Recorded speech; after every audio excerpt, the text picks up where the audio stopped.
ଲକ୍ଷ୍ମୀ ଠାକୁରାଣୀ ଏ କଥା ରଜି ଅଛି ମୁଇଁ ଚାଣ୍ଡାଳୁଣି ଏବେ ଦାସୀ ମାନେ ଲୋପଚାର ବେଗେ ଯାଇ ବ୍ରାହ୍ମଣ ହୋଇ ମୋ ଘରେ କି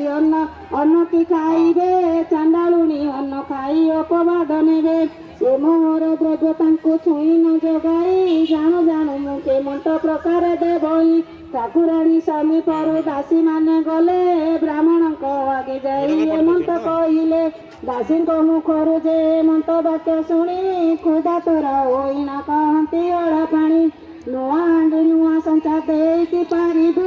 ଏମନ୍ତ ହୋଇଲେ ଆମ୍ଭେ ମାନେ ହାଣ୍ଡି 10 ଗୋଟି ଦେଲେ ଚାଉଳ କଉଟେ ନେଇ ଛାମୁରେ ରଖିଲେ ନେଉଟିଆ ଶାଗ ନେଇ ପୁଳାଏ କଦେଲେ ଆଳୁ ସାରୁ କଦଳୀ ଯେ ବଡ଼ି ବାଇଗଣ ଦୁଧ ଦହି ଛେନା ଯେ ଶକରା ଦେଲେ ପୁଣା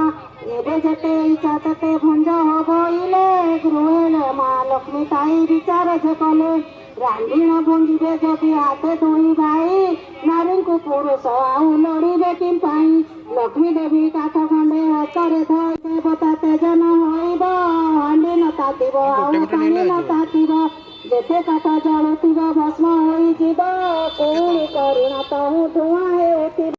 ହାତୀ କମାଳି